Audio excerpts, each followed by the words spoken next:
Тертый пирог с цитрусовым кремом. Подписывайтесь на канал Дома вкуснее и готовьте вместе с нами. Вкус этого пирога хорошо знаком всем нам с детства, а вот новый цитрусовый крем – это что-то приятно необычное. Нарезаем яблоки средним кубиком и измельчаем их блендером.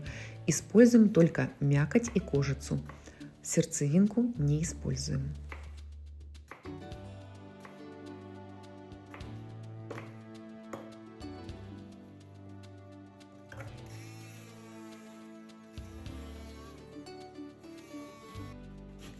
Натираем на мелкой терке цедру одного лимона и одного апельсина.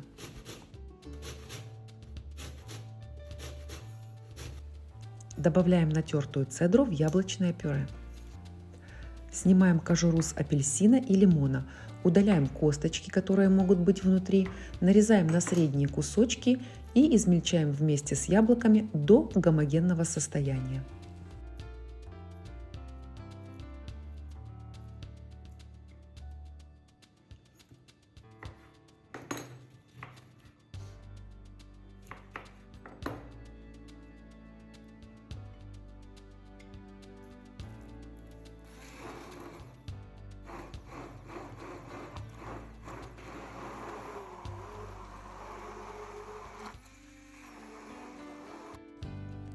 Выливаем готовое пюре в ковш с толстым дном, добавляем сахар, белый шоколад пока отложим в сторону, также добавляем крахмал и все вместе тщательно перемешиваем ложкой.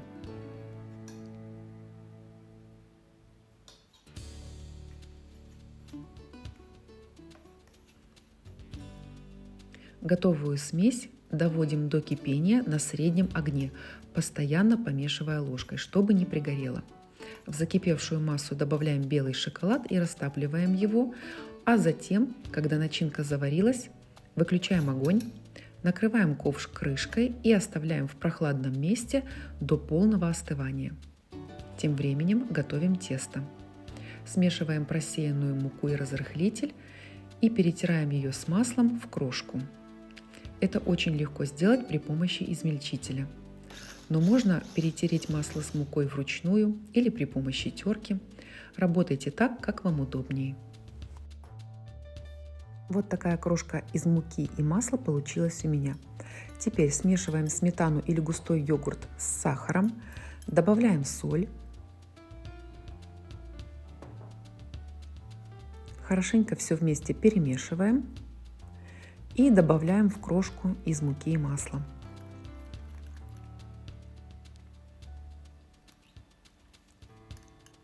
Замешиваем тесто, оно получается очень приятным на ощупь, буквально бархатным.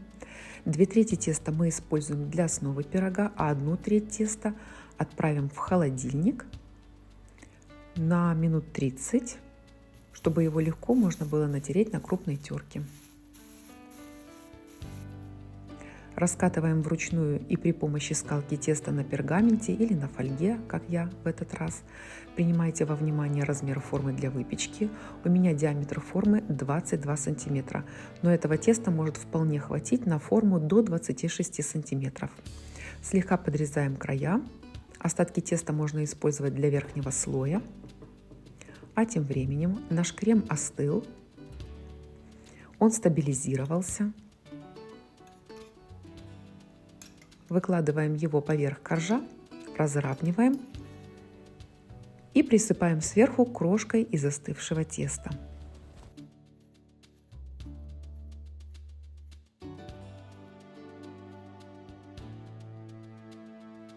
Выпекаем пирог в предварительно разогретой духовке при температуре 180 градусов Цельсия, режим вверх-вниз без конвекции, примерно 45-60 минут, в зависимости от мощности вашей духовки. Готовый пирог должен полностью остыть, чтобы начинка стабилизировалась и пирог держал форму. После этого его можно подавать к столу. Приятного аппетита!